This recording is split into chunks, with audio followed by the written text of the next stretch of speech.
हफीजुल साहब, आप समझते हैं कि जो कोट लखपत जेल से 5 लोगों ने राय दी है, जिसमें शाह महमूद कुरैशी साहब सर फहरिस्त हैं, कि बातचीत होनी चाहिए, अगर मुक्तदरा नहीं कर रही तो सियासतदानों से होनी चाहिए, और राना सनाउल्लाह साहब समझते हैं कि 95% लोग इसके हामी हैं, और अगर इमरान खान जिद पर अड़े रहे तो ये सारे 95% लोग छोड़ जाएंगे इमरान खान का मौक़िफ़ का साथ या उनका साथ। तो आप मुत्तफ़िक़ हैं इस बात से कि वाकई 95% लोग मुज़ाकरात चाहते हैं और सियासतदानों से चाहते हैं? बहुत बहुत शुक्रिया असद।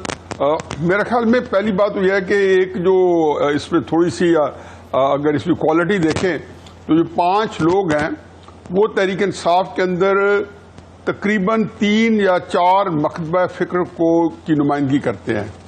शाह महमूद कुरैशी साहब जो है एक और स्टाइल के, एक अपनी नौइयत की वक्री टाइप के लीडर हैं। महमूद रशीद साहब, एजाज चौधरी साहब बिल्कुल ही एक और स्टाइल के हैं।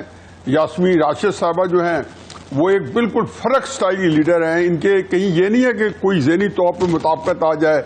और फिर जो हमारे उमर चीमा साहब हैं वो उस वक़्त के लोग हैं जो वाक़तन तहरीक इंसाफ ने अगर वर्कर्स को कहीं पे पहुँचाया तो उनमें से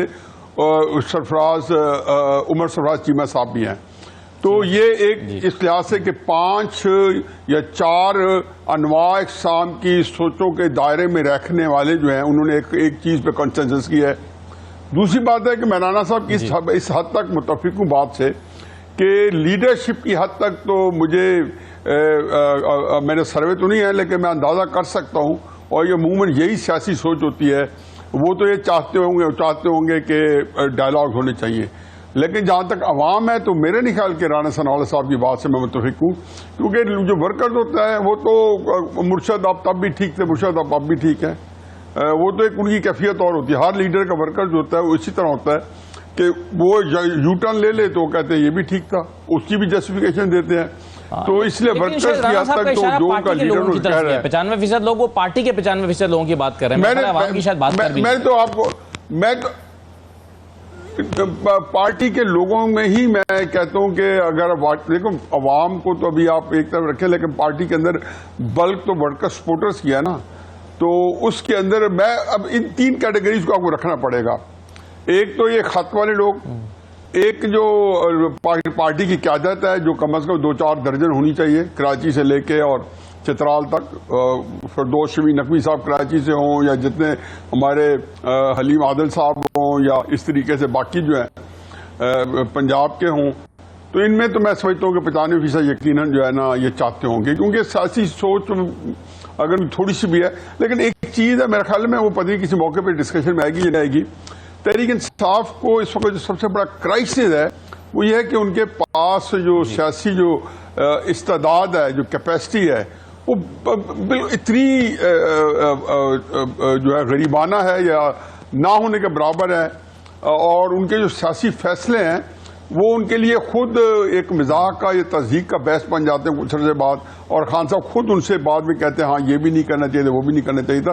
मगर उनको पार्टी है कि जिसके पास इतनी बड़ी अवामी ताकत हो, पिछले 2.5-3 साल की कम अज़ कम बात कर रहा हूँ, और वो अपने लिए कोई राह अमल ना तलाश कर सके, या कम अज़ कम वो जो काम करना चाहती है एहतजाज, वो उनमें से कोई 20 के करीब कॉल्स दे चुके होंगे पिछले 2.5-3 सालों में, या रैलीज की या धरनों की या एहतजाज की या हर तरह की मुख्तलिफ मद्दों में, तो उनमें से एक भी कामयाब ना हुई, बल्कि हर एक ने एक का नाकामी पहली नाकामी से बदतर थी। तो ये कोई लम्हा फिक्री तहरीक इंसाफ के लिए है कि जब आपके पास इतनी भी स्पोर्ट बेस है तो आया आपकी हिकमत अमली कोई ऐसी नहीं है कि आप उनका दबाव किसी तरीके से अपने मुखालफिन पे जो उनका टाका तो से है उसे फायदा उठा सके। बिल्कुल सही है।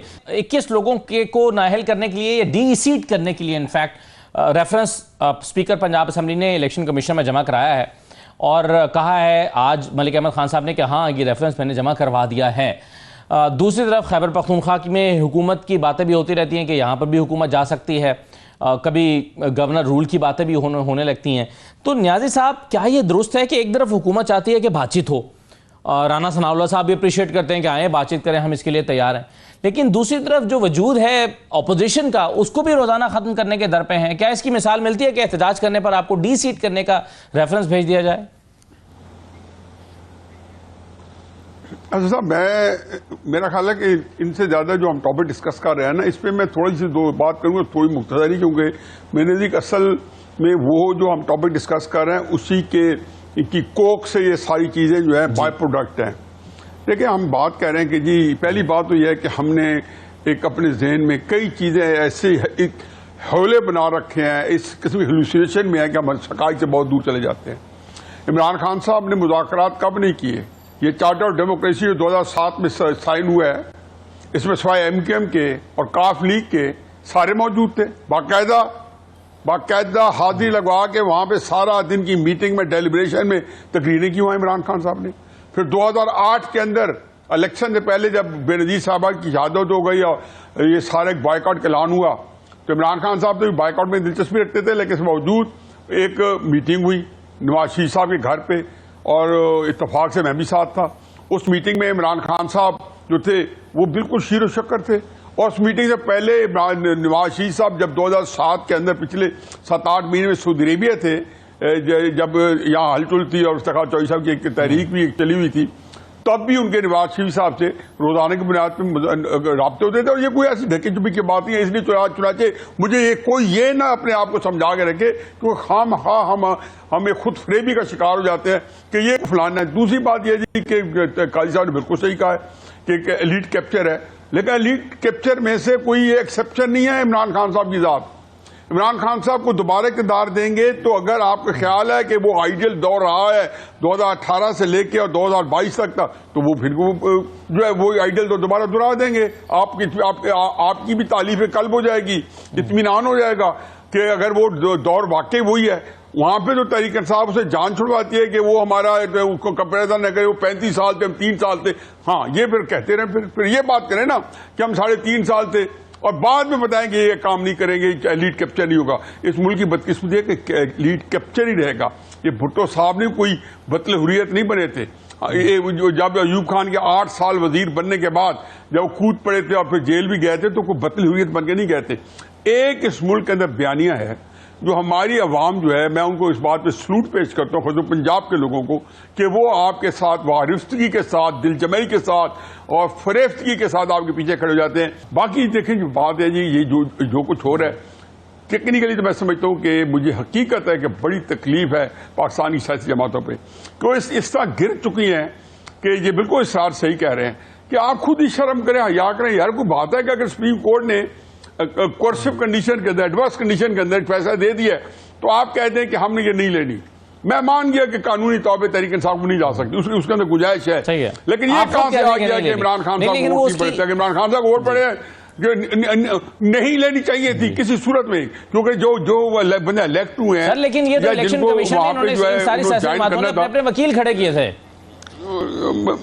ये तो बिल्कुल पहले दिन अपने वकील खड़े किए थे और उन्होंने कहा था कि ये सीटें हमें दे दें, इनको मत दें। देखो, मैं असल जब एक बात हो गई जनरल, तो उसके बाद ये सारी जिम्मी हो जाती है कि जब हम सारे इस बात की मजम्मत कर रहे हैं, हाँ। तो मेरे ख्याल है कि इसमें तो बहस बनती नहीं है।